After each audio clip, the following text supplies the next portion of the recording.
y será predicado este evangelio en todo el mundo. Y entonces vendrá el fin.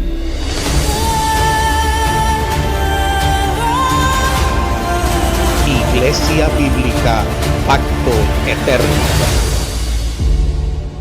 Con él en la semejanza de su muerte, así también lo seremos en la resurrección. Sabiendo esto, que nuestro viejo hombre fue crucificado juntamente con él, para que el cuerpo del pecado sea ¿qué? Destruido, a fin de que ahora no sirvamos más al pecado, porque el que ha muerto ha sido justificado por el pecado. Y si morimos con Cristo, creemos también viviremos con él. 9. Sabiendo que Cristo, habiendo que resucitado de los muertos, ya no muere.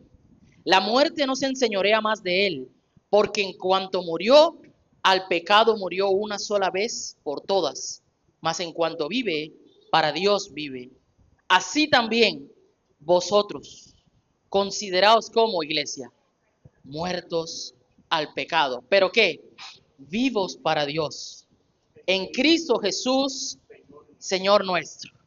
Y finalizamos entonces con esta declaración que el apóstol Pablo dice: no reine pues el pecado en vuestro cuerpo mortal, de modo que lo obedezcáis en sus concupiscencias, ni tampoco presentéis vuestros miembros al pecado como instrumento de iniquidad, sino que presentaos vosotros mismos a Dios como vivos entre los muertos, y vuestros miembros a Dios como instrumentos de justicia.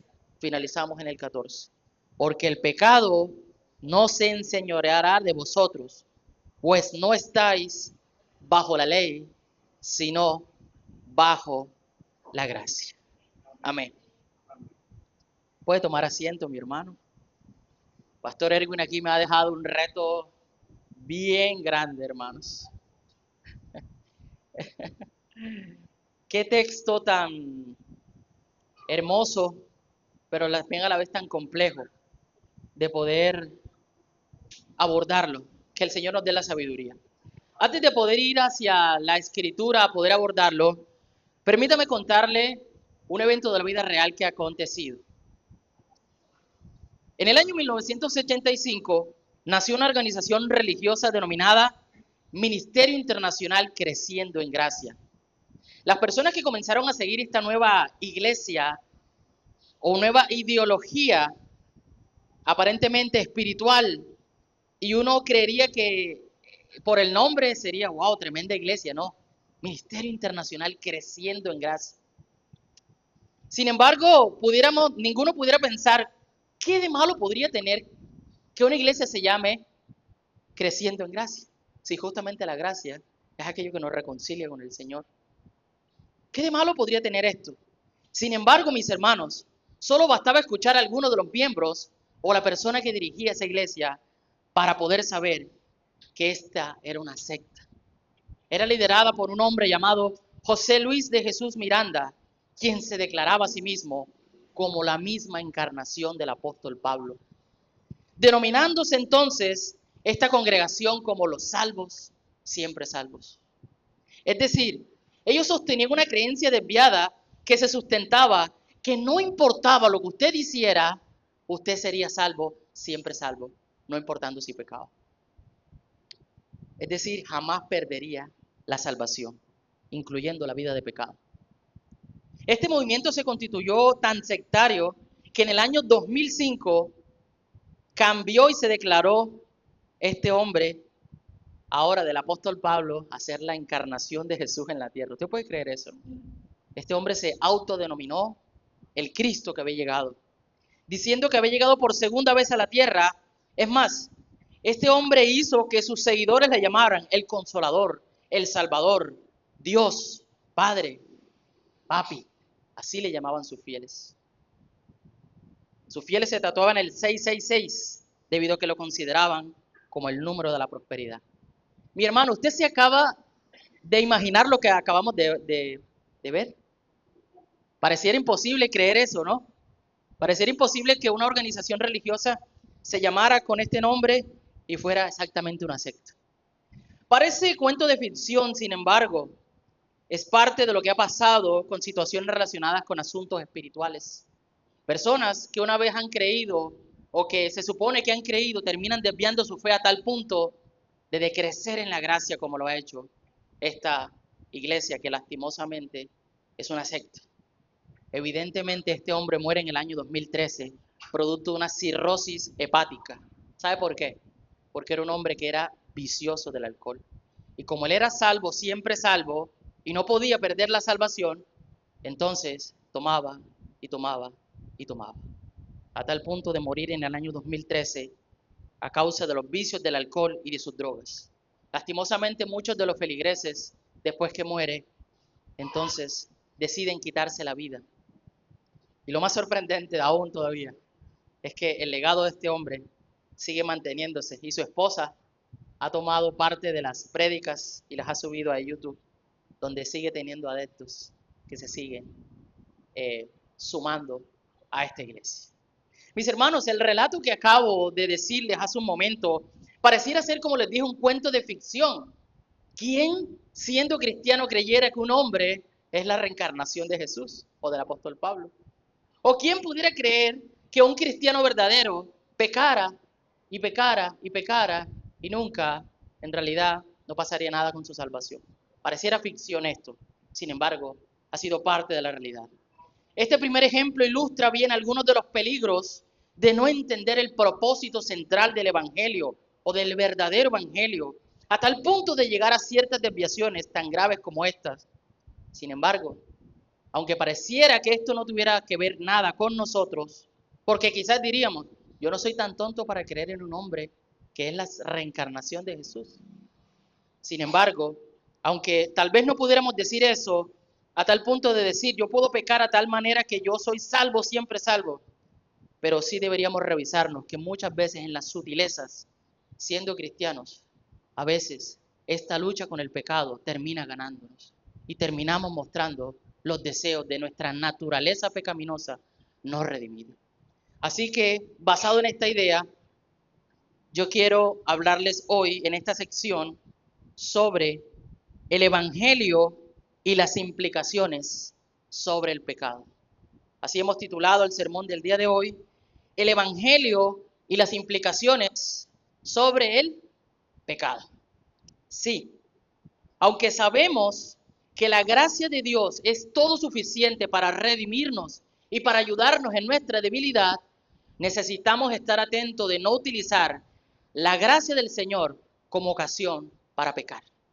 Y eso es lo que de algún modo el apóstol Pablo tiene en mente al comenzar a introducir en el capítulo 6, versículo 1, esto, y lo vamos a ver más adelante. Esto es una verdad de Dios, esto es una verdad que a modo panorámico iremos a tratar de desentramarla, de estudiarla, de profundizarla. Y aunque no estamos exentos de ciertas situaciones, necesitamos entonces, ahora que como cristianos entendamos una verdad importante. Nuestra lucha con el pecado no es una lucha intencionada. Mi hermano, usted no se para de su cama o usted no está planeando como un cristiano ir a pecar. Ahora el cristiano cuando peca es producto de ese forcejeo que hace y muchas veces termina ese forcejeo ganando la batalla, muchas áreas no rendidas a Dios. Y es necesario que nosotros entendamos que el pecado ahora en la vida de un cristiano verdadero no es una acción intencional, sino una lucha en la cual no estamos propiciando espacios para pecar de manera consciente o intencionada, pero muchas veces terminamos faltándole al Señor, producto de nuestra propia incapacidad de poder justificarnos, lo cual veremos más adelante en el tercer punto. Nuestra propia incapacidad de salvarnos, de ser santos, y allí entonces precisamente donde la gracia de Dios es todo suficiente, donde la gracia de Dios te otorga lo que tú no pudiste comprar, pero que un hombre compró con un precio muy alto, con su sangre. Allí entonces es donde la gracia se convierte en algo que transforma nuestros corazones. Y esta es una diferencia que como cristianos necesitamos separar.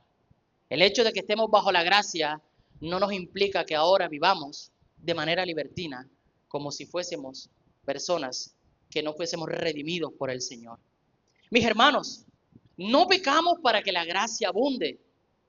Porque los que son del Señor están muertos a esta práctica deliberada, están muertos al pecado. Y por eso Pablo inicia la idea del capítulo 6 hablando de esto. Pablo va a comenzar a disertar el capítulo 6, pero tomando parte del capítulo 5, haciendo algunos aspectos muy importantes. Amada iglesia, durante esta serie expositiva de Romanos, del cual ya van 5 capítulos que se han predicado, y vamos a entrar hoy al 6º capítulo, donde va a ser una extensión de la respuesta de Pablo para hablar acerca de la justificación, como lo vimos el sermón pasado cuando habla de Cristo y Adán, y de cómo el Señor nos ha justificado a través de Cristo, siendo Cristo mucho mayor que Adán, ese primer hombre que vino. Durante esta serie expositiva se han venido presentando de manera secuencial los aspectos que el Señor a través del apóstol Pablo habló por inspiración del Espíritu Santo. Es decir, de manera inicial, en este contexto específico, Pablo le habló a esta primera audiencia, la iglesia de los hermanos que estaban en Roma. Y entonces, esa primera audiencia al que Pablo le habla y el Señor permite que se quede en la Escritura, mis hermanos, sigue teniendo vigencia para nosotros hoy. Porque esa vigencia hay verdades teológicas profundas y aplicativas para que nosotros, como parte ahora de su iglesia universal, podamos abrazar esas verdades y podamos creer lo que el Señor ha hablado. Amén, iglesia. Durante este tiempo, entonces, dentro de esos primeros 5 capítulos, ¿qué se ha venido desarrollando? Sabemos que la carta a los romanos, su tema principal es ¿qué? La justicia de Dios. Dios siendo justo y estableciendo justicia. Y alrededor de una serie de argumentos confrontadores, el apóstol Pablo habla acerca de la culpabilidad del hombre. Capítulo 1, versículo 18 al 32. Capítulo 3, versículo 9 al 20. Habla también del justo juicio de Dios. Capítulo 2, versículo 1 al 16. También el apóstol Pablo habla acerca de la ley. Capítulo 2, versículo 17 al 29. Y capítulo 3, del 1 al 8, y específicamente cita a los judíos, porque Pablo presentaba justamente defensa de la fe y utilizaba ahí la figura de Abraham, porque era importante para ellos. Y la utilizó y le dijo, bueno, ustedes de algún modo se creen que esto que yo estoy hablando es producto de lo que yo estoy diciendo. Bueno, ahora les voy a citar a Abraham para que ustedes vean que Abraham, que representa la ley, aún él fue justificado por la fe, antes de que el pacto llegara, antes de que le dijera circuncídate. También vimos un cuarto aspecto y es la fe, capítulo 3, versículo 21 al 31 y capítulo 4 del 1 al 25. Y todo el capítulo 5 habla, o el Pablo comienza a introducir acerca de la justificación, cómo el Señor nos ha justificado y entonces presenta las pruebas de la justificación y aterriza en el sermón pasado acerca de quién, de Adán y Cristo. ¿Cierto que sí? Y presenta cómo básicamente a través de Jesús nosotros fuimos justificados. Con todo esto presentando de manera precisa, detallada, el apóstol Pablo intenta mostrar cómo básicamente existen verdades transformadoras. Por eso el apóstol Pablo dijo en Romanos 1:16, porque no me avergüenzo del evangelio, porque el evangelio es ¿qué? Poder de Dios. Y ese precisamente versículo es el que va a tomar en consideración, porque si bien es cierto, capítulo 6, versículo 1 al versículo 14, ahí Pablo lo que está hablando es de una respuesta precisamente a lo que viene hablando en el 5. Y el tema es la justificación y la unión con Cristo. Pero todo eso, ¿hacia dónde apunta, mi iglesia? Apunta hacia el evangelio. Por eso Pablo dijo que antes de dar todo este discurso de presentar la ley, de presentar que Dios era justo, de presentar la culpabilidad del hombre, dijo, el evangelio, en el evangelio hay poder y por eso yo no me avergüenzo de él.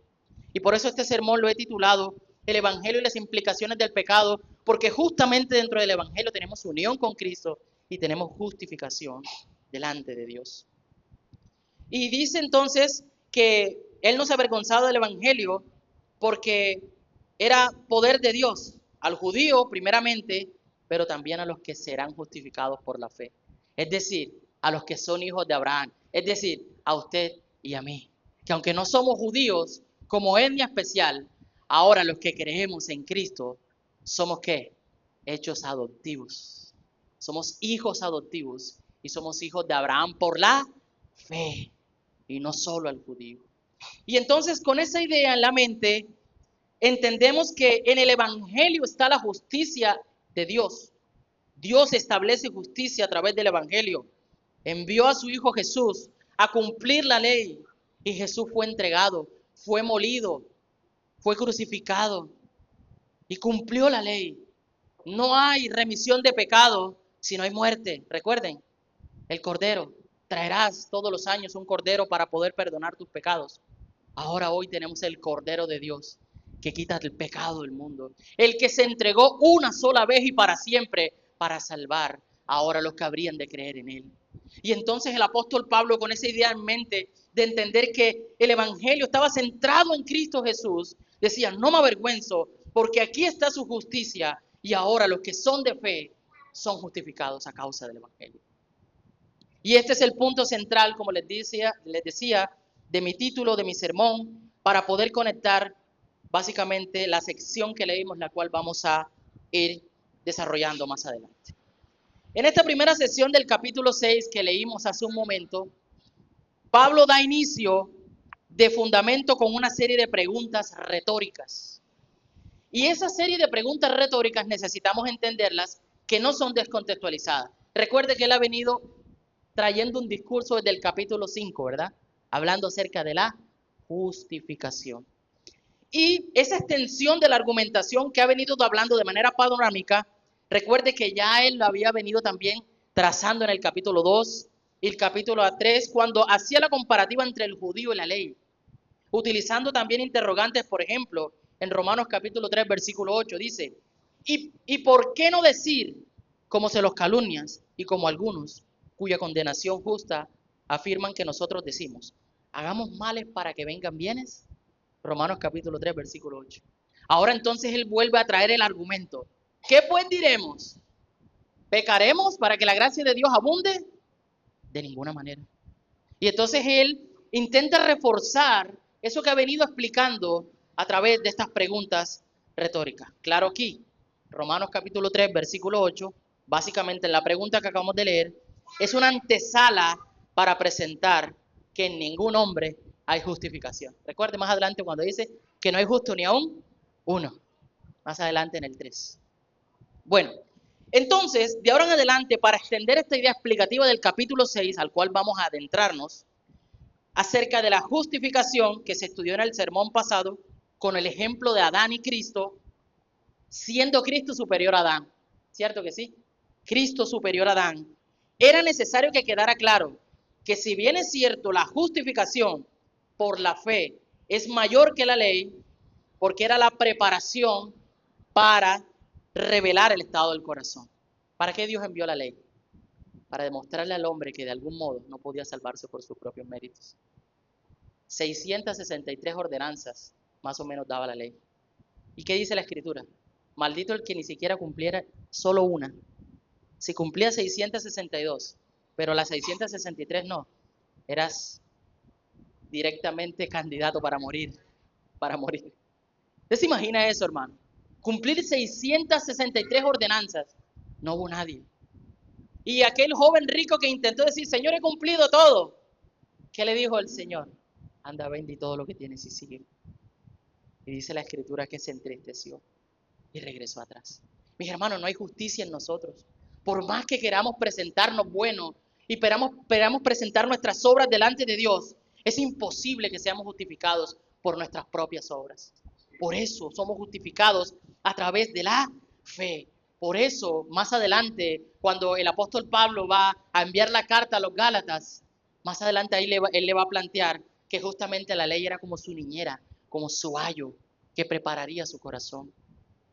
Pero que la salvación y la justificación sería por la fe, así como Abraham fue justificado. Nuevamente entonces Pablo enfatiza que la gracia a través de Cristo no puede ser vista como una ocasión o licencia para pecar. Es decir, ni de manera intencionada o incluso sutil o entremezclada. Que ese es el peligro más grande en nosotros los cristianos, ¿verdad? Muchas veces no tenemos pecados No, yo no miento, no, yo no adultero, no, yo no fornico, no, yo no mato. No, pero mi hermano, te enojas y eres iracundo, tienes falta de perdón. Y hay cosas dentro de la sutileza de lo cual necesitamos estar muy atentos, porque el hecho de que estemos bajo la gracia no nos implica que tengamos licencia para seguir contemplando muchas de esas cosas en nuestro corazón. Amén, iglesia. Es decir, el don de Dios a través de Cristo vino para justificarnos a causa de las muchas transgresiones, como les dije, el Cordero de Dios entregó su sangre, su vida para cumplir la ley. Por tanto, mis hermanos, gracias a la obediencia de Cristo, que entregó toda su sangre, que vino de manera encarnada, en su comparativa con Adán, somos entonces ahora declarados justos, como dice el capítulo 5, versículo 19. Los muchos ahora serán constituidos justos. ¿A causa de quién? A causa de Cristo. ¡Qué gran misterio! ¿Usted se imagina eso? Pecador, culpable, merecedor de la muerte. No podías hacer absolutamente nada. Estabas ciego, eras injusto. Dios no vio nada en ti para salvarte. Y aún así lo hizo. ¿Usted se puede imaginar eso? ¿Usted le cabe eso en la mente, hermano? Yo, por más que intente pensarlo, yo digo, definitivamente la gracia es algo incomprensible. Estaba ciego, no podía ver mi camino. La Biblia dice que incluso las mejores de nuestras obras son como trapos de inmundicia. ¿Qué Dios vio en mí entonces? Mi hermano, nada. Él vio a uno llamado Cristo. Y entonces estaba la silla de la muerte preparada para ti, para ser accionada. Y Cristo entonces te paró y Él se sentó en tu lugar. Y fuiste justificado por Él. Cuando la Biblia habla de que Abraham creyó y le fue contado por justicia, en el original esa palabra habla de una imputación que Dios le atribuye a Abraham, mas no una consecuencia de la propia obra de él. Dios imputa para que Abraham creyera. Y es justamente lo que Dios hace en nosotros. Nos capacita, despierta en nosotros lo que Él sabe que necesita hacer. Qué gran misterio, mis hermanos. Qué gran misterio de que hoy podamos estar sentados aquí en Iglesia Bíblica Pacto Eterno y pudiéramos estar en algún otro lugar, quizás desbordándonos en nuestra vida, lejos de Dios. Pero ¿qué hace que estemos hoy aquí? Que el Señor nos ha justificado. Que su evangelio un día a través de alguien me fue compartido y el Señor entonces despertó mi corazón. Y hoy entonces yo puedo decir, Señor, aquí estoy, con luchas, con debilidades, con situaciones, pero aquí tú me tienes. Y la gracia de Dios te ha sostenido. Y por eso es necesario que entendamos hoy esta relación del evangelio en nuestra lucha con el pecado en el contexto de lo que el apóstol Pablo había venido diciendo. Cierta vez había escuchado una predicación del pastor Núñez sobre esta porción de la Escritura y él dijo una frase que me impactó mucho precisamente en la comparativa de Adán y Cristo. Dice, la desobediencia de Adán convirtió la bendición de Dios en el desierto, mas la obediencia de Cristo convierte el desierto en bendición. Y eso fue lo que vino a hacer el segundo Adán. El primer Adán dejó caer la bendición, pero el segundo Adán, es decir, Cristo, vino a levantarla. Y por eso Él nos ha justificado. En este punto entonces, de acuerdo al comentario del autor llamado MacArthur sobre esta carta al inicio, él dice, en este punto de la epístola, Pablo entonces empieza el desarrollo de la enseñanza acerca de la salvación y su efecto práctico en la vida de los creyentes. Basado en esa idea, nos vamos a centrar entonces en 3 puntos para poder desarrollar el pasaje. Idea número 1, el evangelio y la muerte en la práctica del pecado. Versículo del 1 al 3. Segunda idea, la transformación del evangelio en la relación con el pecado. Versículo 4 al 11. Y punto número 3, un llamado a la fidelidad del evangelio sobre la lucha con el pecado. Versículo 12 al 14. Vamos entonces a abordar nuestro pasaje, mis hermanos. Acompáñenme nuevamente a Romanos capítulo 6. ¿Estamos allí? Romanos 6. Dice la Escritura nuevamente ahora para verlo un poco más con lupa. ¿Qué pues diremos? Dice Pablo. ¿Qué pues diremos? ¿Perseveraremos en el pecado para que la gracia abunde? En ninguna manera. Porque los que hemos muerto ¿al qué? Al pecado, entonces, ¿cómo viviremos en él? ¿O no sabéis que todos los que hemos sido bautizados en Cristo Jesús, hemos sido bautizados en su muerte? Para desarrollar este primer punto denominado el Evangelio y la muerte en la práctica del pecado, que se concentra en estos 3 primeros versículos, vamos a desglosarlo parte por parte. Pablo entonces, recordemos, ya en Romanos capítulo 5, versículo 20, había venido dando una serie de argumentaciones acerca de Adán y Cristo y la justificación. Y inicia diciendo, ¿qué pues diremos? ¿Pecaremos? ¿Perseveraremos para que el pecado abunde? El asunto aquí para entender la conexión de la pregunta de Pablo, que era una pregunta retórica, está justamente en unos versículos atrás, Romanos capítulo 5, del 20 al 21. Dice, pero la ley ¿qué? Se introdujo para que el pecado abundase más. Otras versiones dicen, otras versiones dicen, pero cuando el pecado abundó, sobreabundó la gracia.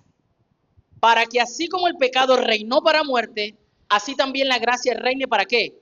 Para justicia, para vida eterna mediante Jesús Cristo, Señor nuestro. Esto es importante para conectarlo con la pregunta de Pablo. Es decir, es necesario que entendamos el contexto correcto de lo que la Escritura se refiere doctrinalmente y lo que se ha dicho anteriormente. Esta pregunta inicial tiene la intención de explicar en los demás versículos y en su sentido de significancia más aplicativa, Pablo intenta dejar claro una idea. El hecho de que tengamos la gracia no es motivo para que nosotros estemos como si no viviésemos en una fe centrada en el Señor. ¿Qué pues diremos? ¿Vamos a pecar? ¿Seremos libertinos? Porque ya estamos bajo la gracia. De ningún modo. Y eso es lo que él trae en la mente con el 5:20. Esta pregunta inicial tiene esa significancia de dar a entender eso. No es una licencia para que la gracia entonces abunde. No, se está refiriendo a lo que Dios hizo a través del Evangelio, de la justificación, frente a la propia incapacidad de nosotros poder salvarnos. Es decir, no podíamos hacer a causa de nuestra naturaleza caída. ¿Por qué sobreabundó el pecado? ¿Por qué dice allí? Nosotros no nos hemos podido salvar ni nos podremos salvar. Y entonces en ese contexto, entendiendo después de esos 400 años de silencio de Malaquías, que Dios en su tiempo envió a un hombre llamado Jesús, para que justamente fuésemos reconciliados. Recordemos entonces que la Escritura es clara en esto y presentaremos algunas verdades de nuestra condición. Nuestra condición es una condición caída. La Biblia dice en Génesis capítulo 6, versículo 5, vio Jehová que la maldad ¿de quién? De los hombres era mucha en la tierra, y que todo designio de los pensamientos del corazón era de continuo solamente en el mal. ¿Se entiende lo que estamos hablando aquí, iglesia? El ser humano de continuo ha pensado y piensa en el mal por su propia naturaleza. Y es necesario que esa pregunta que Pablo está diciendo, ¿pecaremos para que la gracia sobreabunde? No. Isaías capítulo 6, versículo 64, 6 dice, si bien todos nosotros somos como suciedad y como todas nuestras justicias, como trapos de inmundicia, y caímos todos como la hoja, y nuestras maldades nos llevaron como el viento. Mis hermanos, qué realidad sobre nuestra naturaleza. Así somos.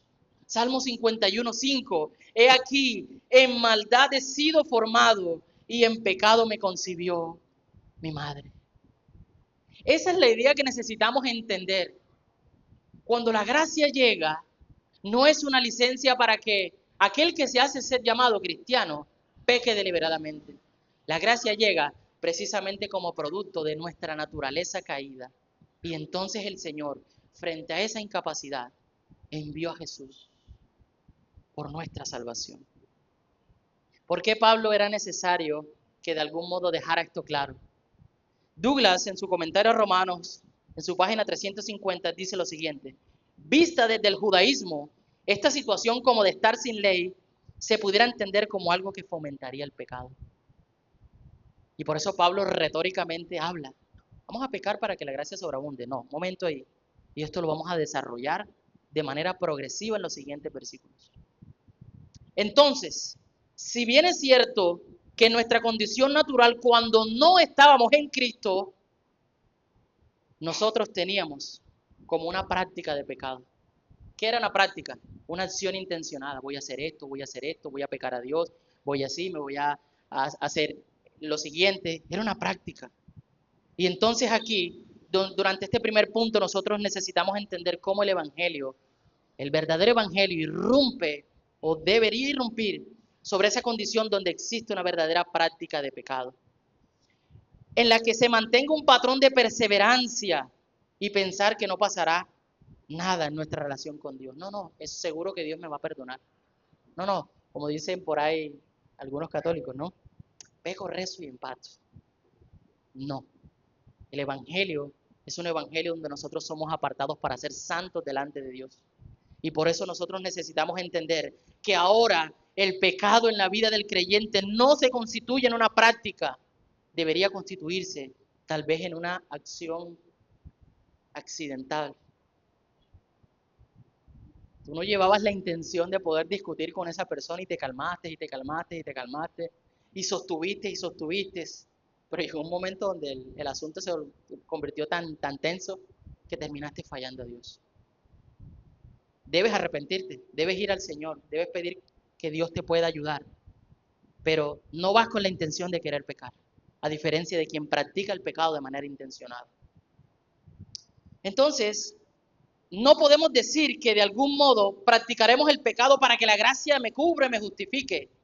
Es necesario dejar claro nuevamente esta idea, iglesia. Esta es una gran verdad. La gracia nos cubre de nuestros pecados, sí. Sin embargo, esta verdad no pudiera constituirse en una situación para tergiversar la idea del Evangelio. Antes estábamos así porque no habíamos sido despertados del pecado, porque el poder del Espíritu Santo a través de la predicación del Evangelio no había pasado en nuestras vidas de muerte a vida. Pero ahora que ya se nos ha anunciado el Evangelio, ahora que estamos aquí, ahora que pertenecemos a una iglesia local, ahora que somos llamados cristianos, iglesia, ahora la práctica del pecado ni siquiera debería mencionarse entre nosotros. Es importante entender esto porque puede existir un desequilibrio. Como yo no puedo hacer nada para ser salvo, entonces puedo pecar de manera liberal. No, mi hermano. Nuestra santidad se refleja a partir de lo que hacemos. Sí, no podemos hacer nada para poder ser salvos, pero necesitamos guardarnos porque Dios dice que Él es santo. Necesitamos vivir una vida de ahora en adelante para agradarle. Necesitamos vivir un evangelio para la gloria de Dios.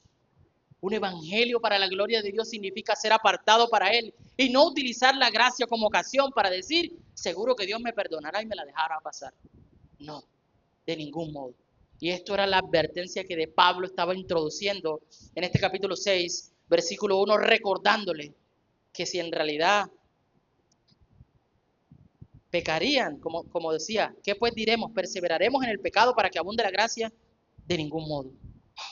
Muchas veces no necesitamos preguntarle a Dios cuál es su voluntad en medio de lo que nosotros vivimos. Mis hermanos, nosotros sabemos cuál es la voluntad de Dios. Miren lo que dice la Escritura alrededor de todo esto. Recordemos Efesios 5:17. Por tanto, no seáis insensatos, sino entendidos en cuál sea la voluntad del Señor. Y esa voluntad, como lo describe Primera de Tesalonicenses, capítulo 4, versículo 3, ¿cuál es?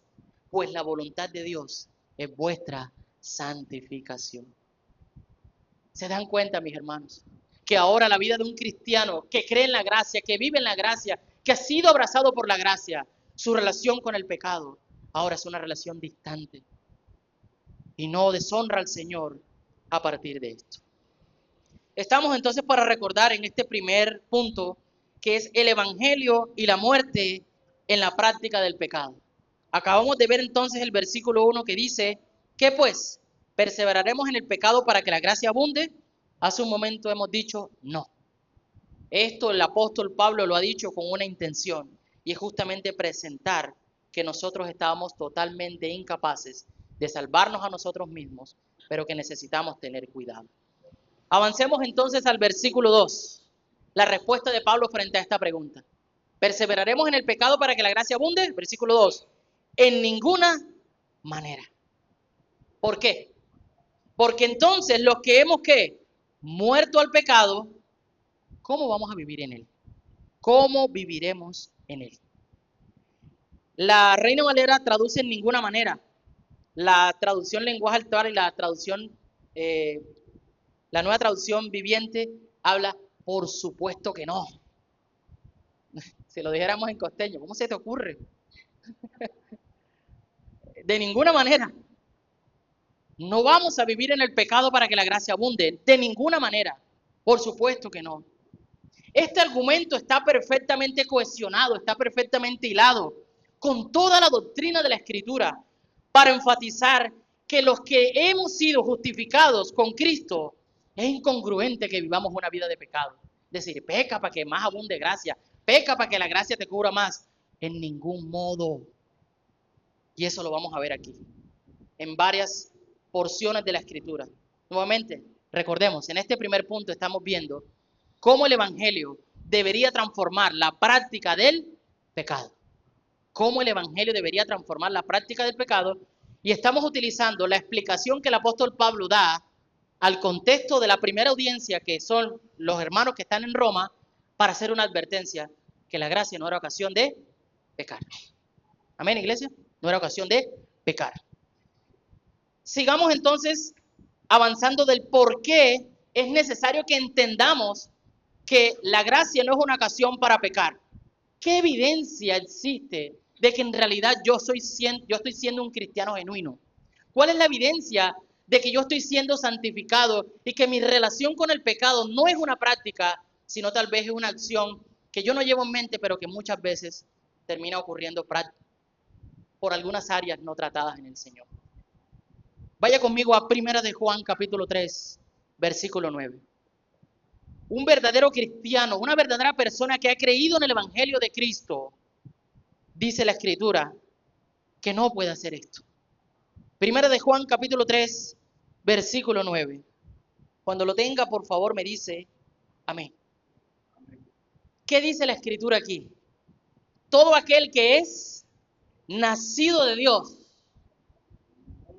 no practica el pecado, porque la simiente de Dios permanece en él y no puede pecar, porque es nacido de Dios. Hay que poder entender bien.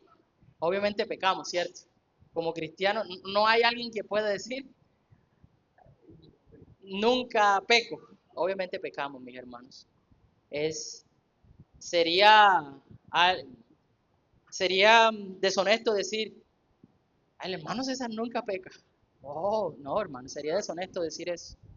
Yo también tengo mi lucha con el pecado. También he tenido que rendir áreas al Señor en donde le he dicho, Señor, ayúdame. Aquí estamos hablando de esta práctica. Dice que no puede pecar es cuando se ve el pecado como una práctica intencionada. Cuando hemos sido redimidos por Dios, más adelante lo vamos a ver. Mis hermanos, ya estamos muertos al pecado. Aquello que me despertaba por hacer, ahora ya no, si soy un verdadero cristiano hijo de Dios. Aunque hayan luchas, es una cosa diferente.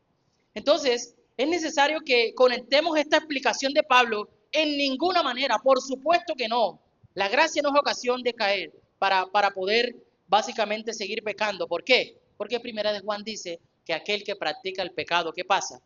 No es de Dios. Y esto es una advertencia para nosotros.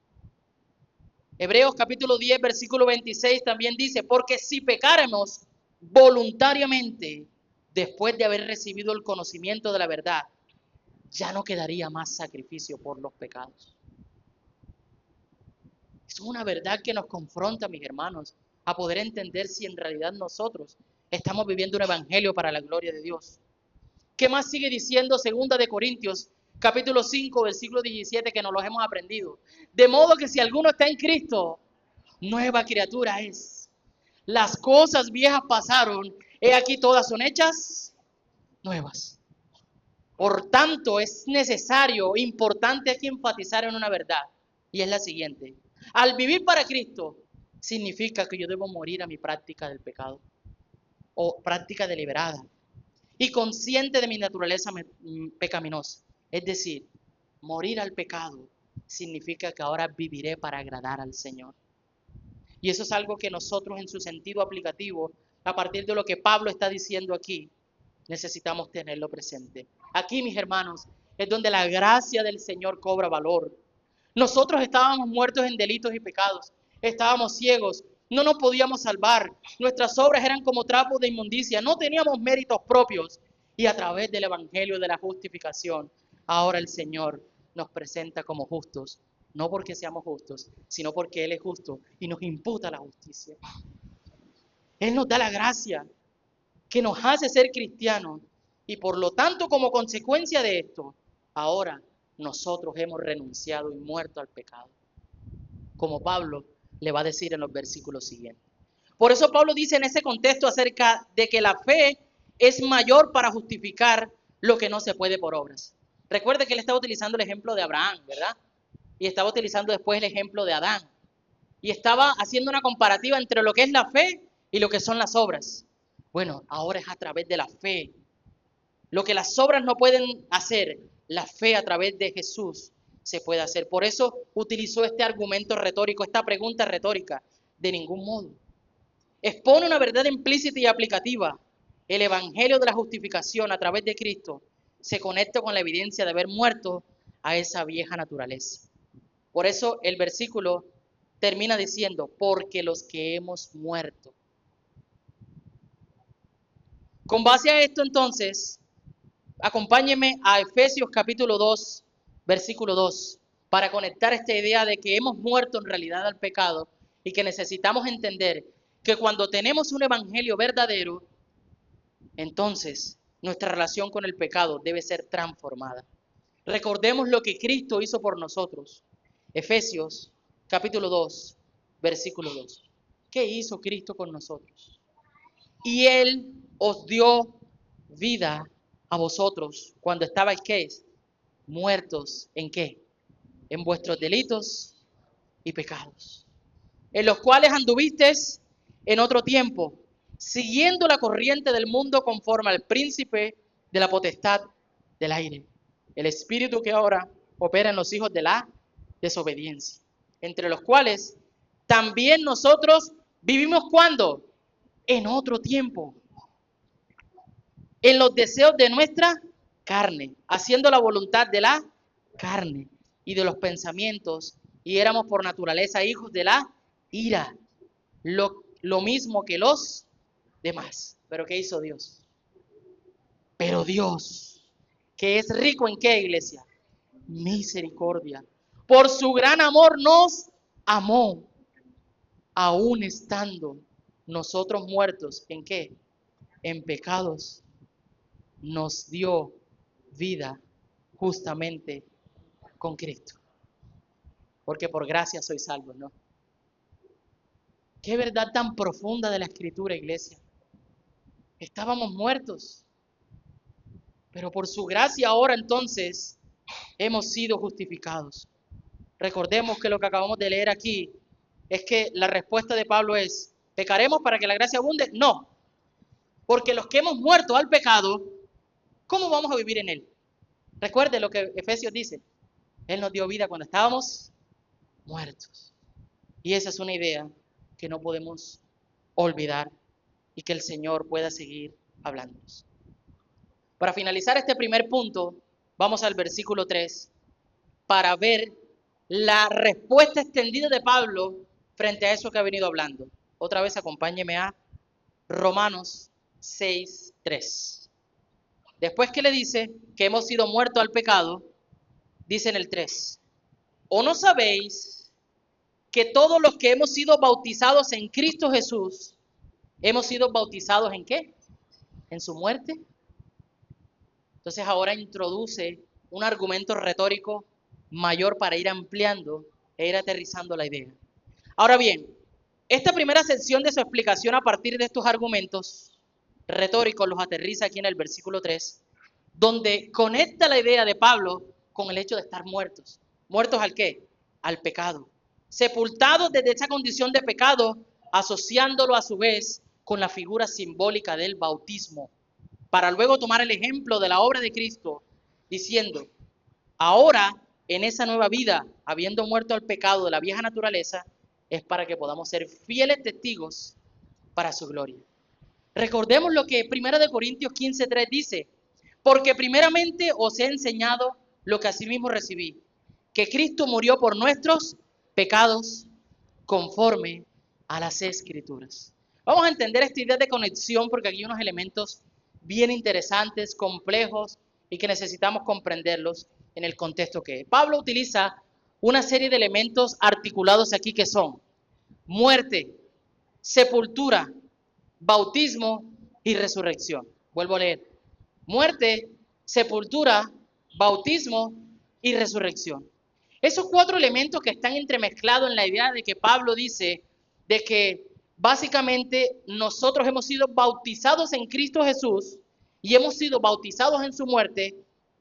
Aquí R.C. Sproul ilustra la comprensión o el comentario de este pasaje de la siguiente manera. Pablo apela al conocimiento básico de los creyentes, el bautismo en Cristo. ¿O ignoráis que hemos sido bautizados en su muerte? Es decir, el contexto de este razonamiento paulino es una señal de que haber sido bautizados en su muerte. Es importante considerar aquí que el bautismo no salva, evidentemente. No salva a nadie. O sea, el hecho de que tú te bautices, eso no te va a hacer salvo. Es un paso, es una declaración pública de lo que yo he creído, ¿verdad? Pero no, el bautismo no salva a nadie. Pero sí es una señal tangible de la promesa de Dios y es un recordatorio gráfico de nuestra unión con la muerte, la sepultura y la resurrección con Cristo. Por eso Pablo ahora introduce la figura del bautismo para decir, ustedes están muertos al pecado. ¿Por qué? Porque recuerden que han sido bautizados en Cristo Jesús. Y esa simbología es bien interesante y importante porque ahora nuestra unión con la muerte, sepultura y la resurrección de Cristo, en consideración a esto, no podemos olvidar que ese bautismo simboliza en la vida del creyente algunos aspectos importantes, públicos, que como les dije, de la decisión que justamente el Señor, por causa de haber despertado mi corazón, ahora yo puedo hacer. Subrayando el rito no causa estas realidades, sino que las confiesa y las señalas. De este modo, Pablo dice, no depende del agua en sí, sino de la unión con Cristo. Por eso el pasaje habla de la unión con Cristo y habla de la justificación, que lo concentramos en el Evangelio. Es decir, de esa unión con Cristo que el bautismo presenta públicamente, de allí la necesidad de tener conciencia, mis hermanos, del bautismo y la convicción al momento de llegar a ese paso. Porque hoy muchos se bautizan, pero no se han examinado si su fe es una fe genuina. Y no vamos a ir a las aulas bautismales creyendo que vamos a ser perfectos, no. Pero sí debe haber una conciencia de en quién hemos creído y si somos en realidad cristianos y nos identificamos con Él. Es importante poder entender eso. Mis hermanos, qué maravilloso poder reconocer estas verdades. Dios nos ha dado todo de Él. Su Hijo fue entregado para que ahora yo pueda participar de mi relación con Él y como consecuencia de la obra del Evangelio. Qué cosa para poder animar nuestros corazones. Ahora hemos sido sepultados con Cristo. Y cuando vamos y cuando declaramos a través de esa fe pública en el bautismo, Pablo les está recordando a la iglesia de Roma. ¿O no sabéis que han sido bautizados con Cristo en su muerte? Quiero que vayamos haciendo esa comparativa. Pablo le habló a la primera audiencia, pero vamos a ir haciendo esa aplicabilidad dentro de aquello.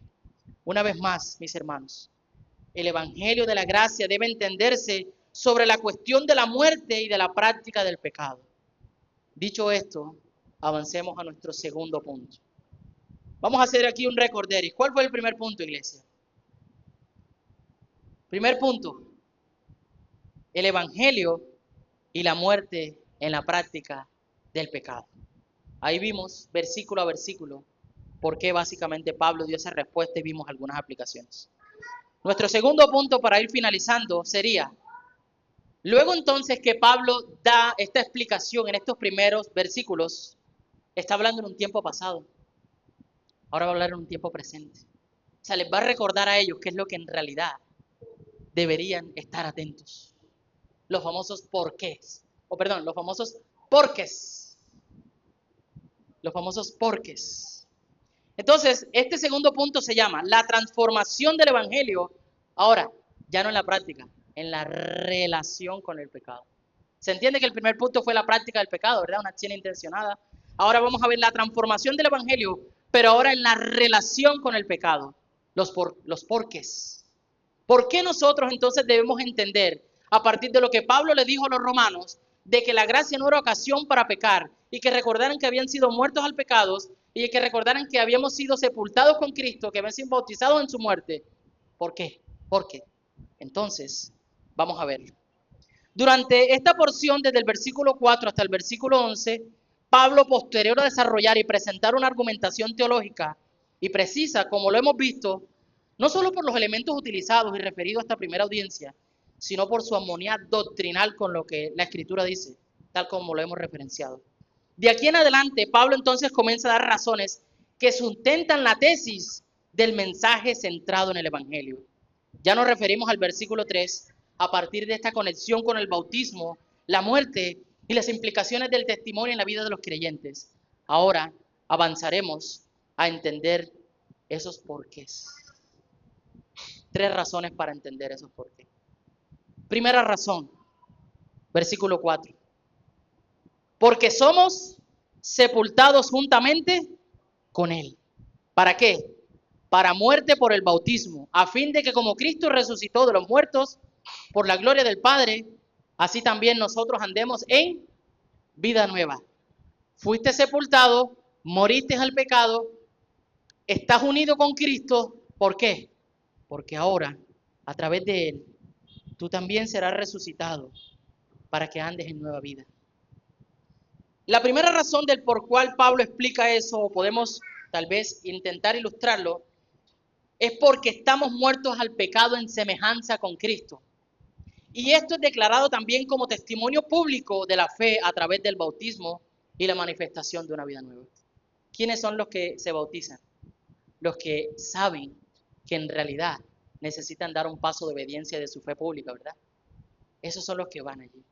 Y lo que acontece en el tema del bautismo es una declaración de que ahora, simbólicamente, así como Cristo murió, mi vida ahora que está en el Señor, estoy unido a Él en su muerte y en el bautismo. Y entonces, esa es la primera razón.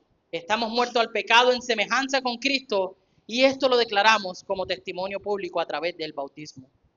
Retomando lo que hemos explicado con anterioridad en conexión con estos elementos del bautismo, este se presenta como testimonio de la fe, tal como se presenta en diferentes contextos. Hechos capítulo 2, versículo 41. Así que los que recibieron su palabra fueron bautizados y se añadieron como 3,000 personas ese día.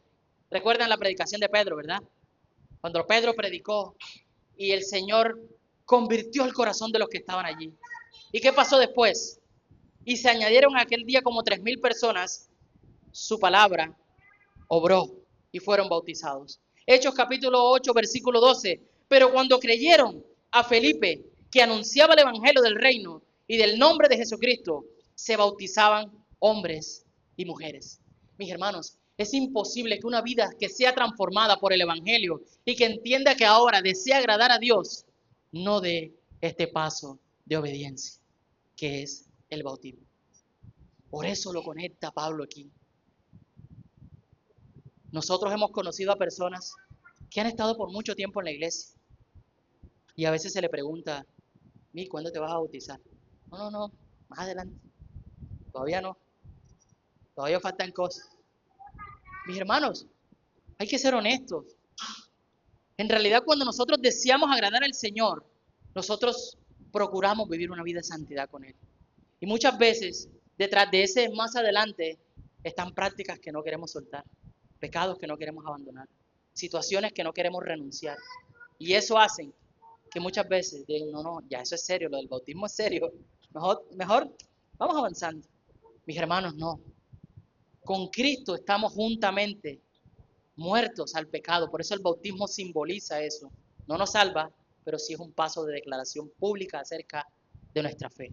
Ahora le decimos a todos, Yo muero con Cristo, ahora para vivir para Él. Y esto Pablo lo intenta conectar en medio de todo esto. Este testimonio público se declaraba de manera abierta en la iglesia primitiva. La vieja vida quedaba atrás. Y ahora el enfoque de estos hermanos sería serle fiel al Señor. Mis hermanos, debemos vivir una vida distinta. Ahora estamos muertos al pecado, resucitados por Él y vivos para poder dar testimonio interno y externo de la fe. Por eso necesitamos ver. Una segunda razón del por qué Pablo explica este por qué es porque tenemos semejanza en su muerte y en su resurrección en la comparativa del pecado, de esa naturaleza caída. Ahora Pablo dice, deberían crucificarlo y no servir al pecado. Lea conmigo versículos 5 y 6.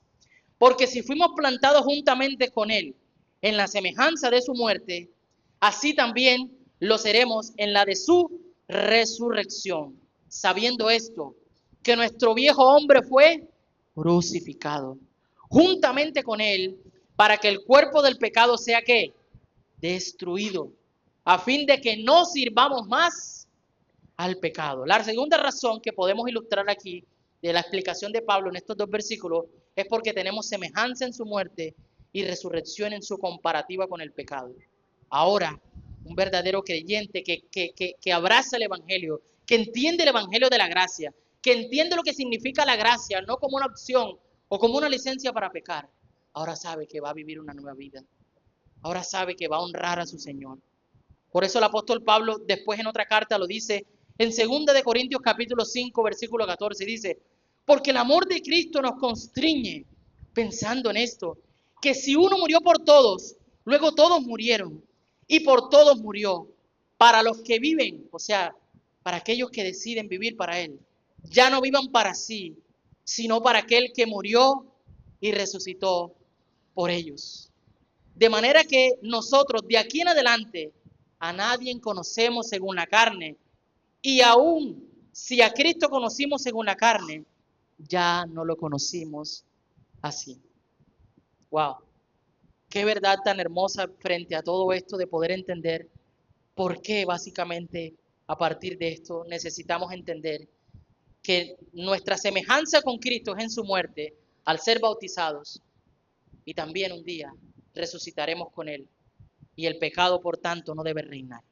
La tercera razón para terminar este punto, este segundo punto y avanzar al tercero, es porque se nos ha otorgado una vida de justificación a causa de Cristo frente a la condición del pecado y ahora tenemos una nueva identidad. Versículo 7 al 11. Porque Él ha muerto, porque el que ha muerto ha sido justificado del pecado. Y si morimos con Cristo, creemos que también viviremos con Él, sabiendo que Cristo, habiendo resucitado de los muertos, ya no muere.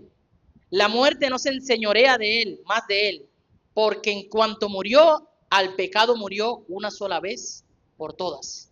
Mas en cuanto vive, para Dios vive.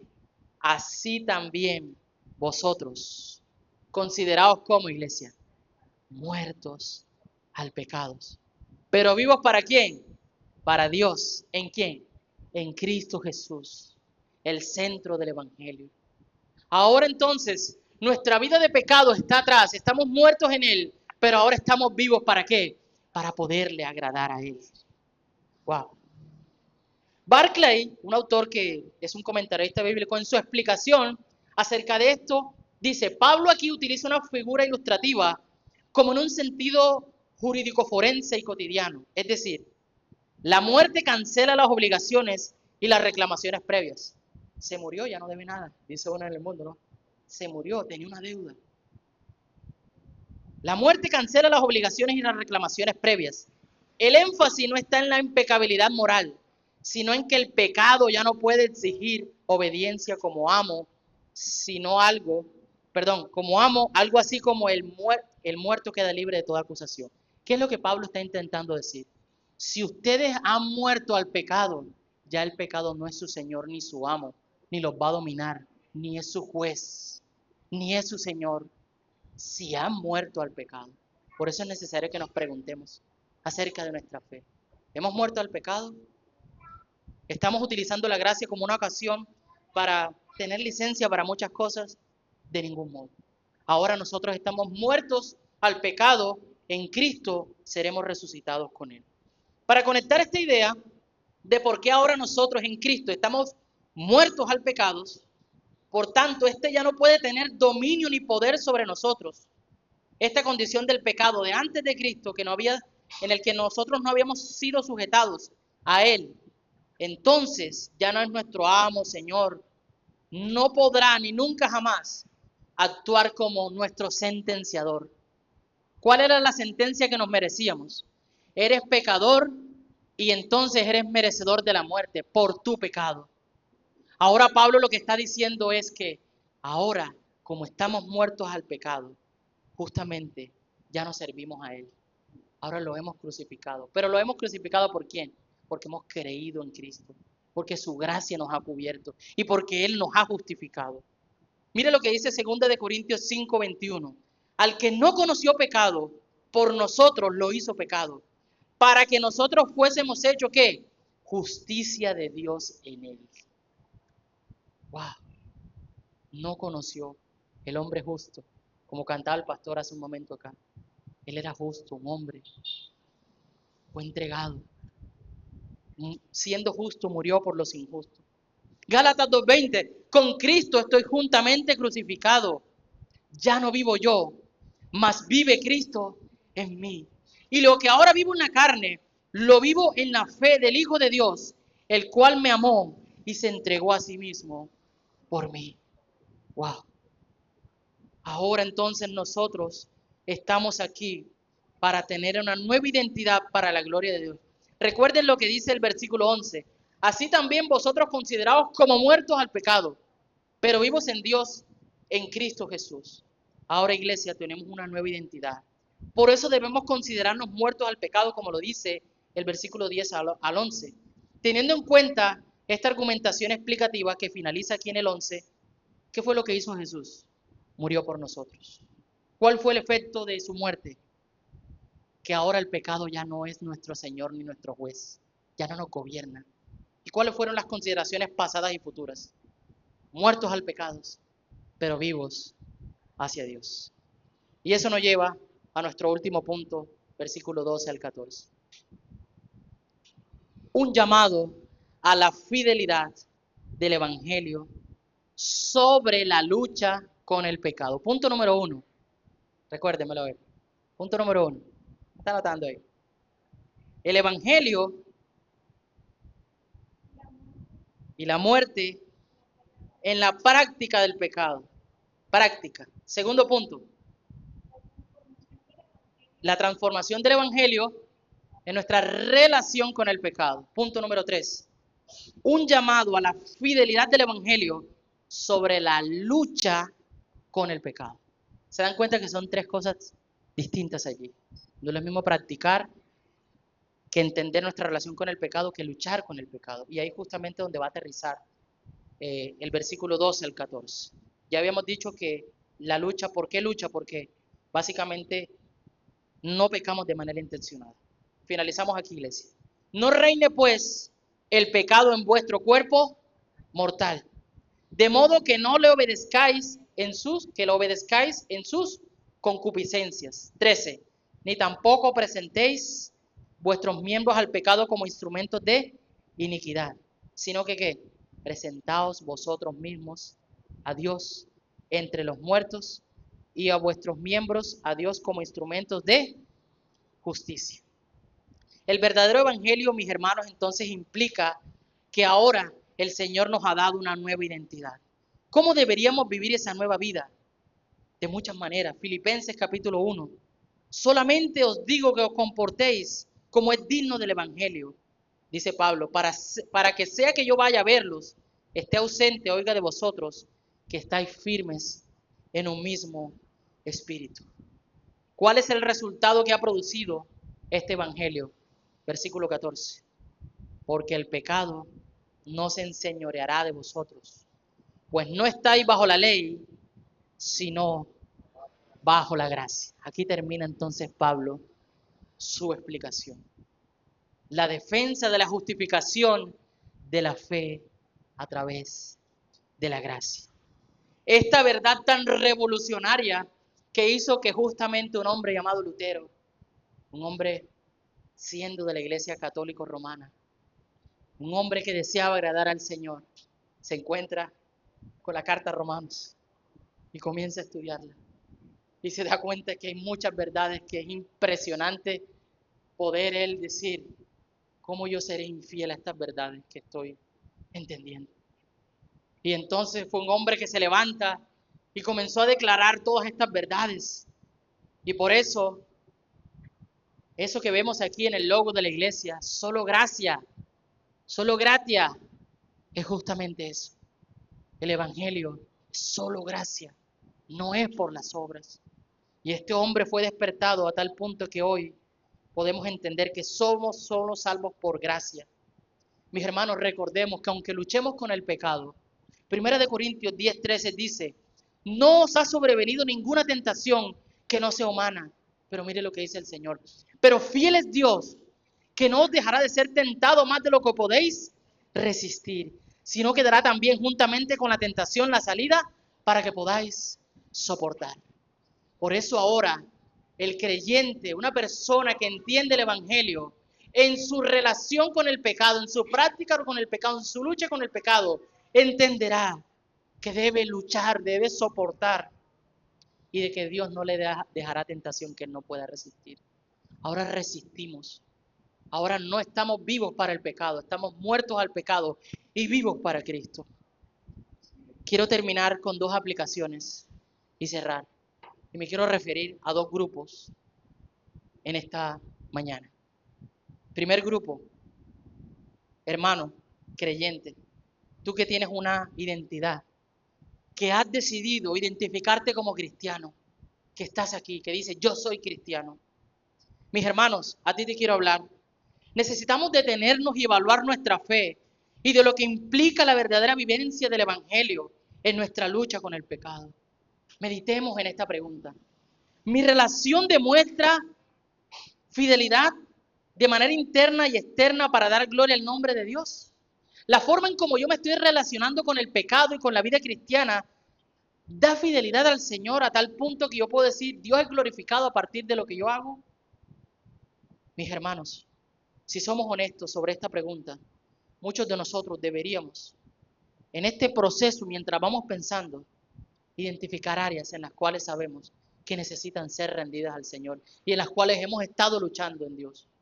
Y que la gracia del Señor ha sido suficiente para ayudarnos y levantarnos las veces que Él así lo ha querido, pero que sabe que el Señor nos ha llamado a una vida de santificación. Si somos honestos, identificaríamos muchas de esas áreas. Y hoy el Señor nos recuerda que hemos sido justificados a través de Él por su gracia. ¿Cuáles son esas áreas? ¿Las puedes traer a tu memoria? ¿Puedes pensarlas? ¿Puedes conversarlas con Dios? ¿Puedes identificarla? Tal vez pueda ser en tu matrimonio, tal vez en tu trabajo, tal vez en las relaciones con tus pares, amigos, vecinos, tal vez en las actitudes que han mostrado, o en los comportamientos, o en las luchas internas y externas. Mis hermanos, recordemos lo que Cristo ha hecho en nosotros y recordemos que el Evangelio transforma nuestra verdadera visión para seguir siendo santificados, incluso en aquellas áreas sutiles donde pareciera que quizás no le prestáramos mucha atención, pero que estamos siendo infieles delante de Dios. Enojos, iras, maledicencias, malas compañías, hablar con malas palabras corrompidas. No sé, hermano, tú sabrás. Pero hoy el Señor, a través del Evangelio, te hace un llamado, a través de lo que Pablo predicó a esa primera audiencia, de decir, el hecho de estar bajo la gracia no implica ahora que pequemos más, para que la gracia abunde, no. Pero si no somos de manera intencionada con el pecado, miremos qué sutilezas pueden haber dentro de ellos que tal vez no le estén dando la gloria a Dios. Muchos esposos tendrán que pedir perdón a sus esposas, muchas esposas perdonan a sus esposos, muchos hijos perdonan a sus padres, muchos padres perdonan a sus hijos, muchos de los que trabajan a sus compañeros, y pudiéramos extender la lista, mis hermanos, dentro de ese tipo de cosas. El Evangelio debería transformar nuestras relaciones, porque hemos sido justificados por la gracia de Dios. También me gustaría hablarles a un segundo grupo de personas. Mi querido amigo, amiga, tú que todavía no eres creyente, que todavía no te identificas como una persona cristiana. Tal vez eres un simpatizante, has venido cierto tiempo, no hay una identidad de Cristo en ti. A ti también te quiero hablar en esta mañana. Necesitas a Cristo. Hoy su palabra ha sido expuesta. No hay forma de que puedas ser justificado por tus obras, salvarte por tus propios medios o ganarte el favor de Dios. Lo que sabes que has querido dejar y no has podido, lo que has intentado y terminas en el mismo punto, fallándole al Señor una y otra vez. Hoy el Señor te está hablando. Lo necesitas. Necesitas morir a eso que te aleja de Él. El Señor te está hablando. Hoy desea despertar tu condición. El Evangelio vino ahora a transformar tu relación para que puedas ser restaurado y para que el poder del pecado ya no domine en ti y que ahora en adelante tú vivas una vida para la gloria de Dios. Evidentemente, los que estamos aquí en alguno de los dos puntos o en alguna de las dos audiencias estaremos. Con esa enseñanza en mente, yo le pido, colóquese en pie y oremos al Señor. Y que con esta palabra que hoy el Señor nos ha hablado, podamos pedirle al Señor que nos pueda ayudar y que su gracia nos sustente y que tú puedas orar, mi hermano, en esta mañana y hoy decirle, Señor, hoy tú me has hablado. Padre, gracias te damos, Señor, en esta mañana. Señor, tu palabra ha sido expuesta, Dios. Tu palabra ha sido predicada, Señor. Tu palabra ha alumbrado hoy nuestros ojos, nuestro entendimiento, Cristo. Gracias por hablarme, Señor. Gracias por usar, Señor, lo que tú a través de Pablo escribiste en Romanos, Señor, para advertir, Señor, los peligros de desviarse acerca de la gracia. Al principio, Señor, miramos cómo el ejemplo de una iglesia que aparentemente creía en la gracia se desvió a tal punto de cometer situaciones relacionadas con una secta. Hoy tal vez nosotros no somos como ellos, Señor, pero hay situaciones específicas en nosotros que necesitamos meditar. Señor, hoy entendemos que nuestra lucha con el pecado es diferente. Ahora los que hemos sido redimidos por tu sangre, por tu justificación, Señor, ahora luchamos para justamente ser santos delante de ti, Señor. Padre, ayuda a mis hermanos, Señor. Ayúdanos a nosotros, Señor, a poder ser fiel, Señor, delante de ti. Muchos de nosotros, Señor, tal vez hemos tenido, Señor, que una y otra vez ir ante ti y decirle, Señor, esto me ha costado. Ha sido difícil, Señor, Padre. Hoy permite que el evangelio que hemos escuchado durante todo este tiempo en tu iglesia, Señor, podamos reflejarlo en nuestra vida, en nuestra relación, en nuestro hogar, en nuestro matrimonio, en nuestro trabajo, Señor, en nuestro diario vivir, Señor. Que tu luz, Señor, que la luz de tu evangelio y que el poder de tu Espíritu Santo pueda despertar hoy nuestros corazones. Perdónanos si dentro de lo que hemos meditado, Señor, sabemos que hay cosas que necesitan ser rendidas a ti, que por más que hemos querido, no hemos podido soltar, Señor. Y te pedimos que tu gracia nos sustente y nos ayude, Señor, y que pueda seguir siendo renovado, Señor, para que yo pueda entender que tu gracia es un favor inmerecido, Señor, y que solo Cristo me la pudo dar, pero que eso no es ocasión para yo no vivir una vida agradable delante de ti. Te damos gracias en el nombre de Jesús. Amén. Y amén. Señor les bendiga.